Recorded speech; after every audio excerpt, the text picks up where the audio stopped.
Daily. Taste the Daily.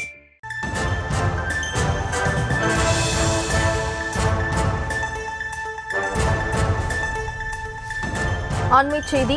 Namakkal மாவட்டம் புத்தனூரில் இந்து முன்னணி மாவட்ட செயலாளர் ஜெகதீசன் மனைவி கொலை வழக்கில் திடீர் திருப்பமாக மகள் கீதாவின் கொலைக்கு மருமகன் தான் காரணம் என பெற்றோர் தரப்பில் புகார் அளிக்கப்பட்டுள்ளது.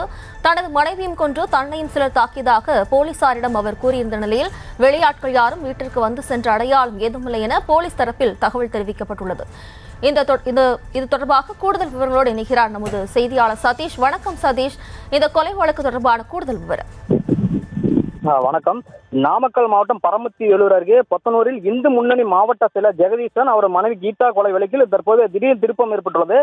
கழுத்து அறுபட்டு இறந்து கிடந்த கீதாவின் தாயார் தனலட்சுமி என்பவர் பரமத்தி புகார் மனு ஒன்று அளித்துள்ளார். அந்த மனுவில் எனது மகளுக்கும் மருமகனுக்கும் கடந்த ஒரு மாதமாக குடும்ப பிரச்சனை இருந்து வந்தது. எனது மகள் கீதாவின் தவிர்த்து எனது மருமகன் ஜெகதீஷ் தான் காரணம் என்று எழுத்துப்பூர்வமாக தனலட்சுமி புகார் மனு ஒன்று கொடுத்துள்ளதாக கூறப்படுகிறது. அந்த புகார் மனு அடிப்படையில் ஜெகதீஷிடம் பரமத்தியோடு போலீசார் நாமக்கல் அரசு மருத்துவமனை அனுமதிக்கப்பட்டுள்ள ஜெகதீஷிடம் விசாரணை மேற்கொண்டு வருகின்றனர். தொடர்ந்து போலீசாரிடம் சம்பவத்தை பற்றி கேட்டபோது இந்த கொலை வழக்கில் வெளிநபர்கள் வந்து சென்றதுக்கான எந்த தடையும் இல்லை என்றும், மேலும் மர்மநபர்கள் வந்து அறிவாளால் வெட்டியது என்று ஜெகதீசன் கூறுவது முற்றிலும் நாடகம் என்பதும், ஏனென்றால் கீதாவின் கழுத்தில் மட்டும்தான் கத்தியால் அறுத்தது போல் உள்ளது, ஒரே ஒரு காயம் மட்டும் தான் இருக்கிறது, உடம்பு பகுதியில் எங்கேயும் காயம் இல்லை என்று போலீசார் தரப்பில் கூறுகின்றனர்.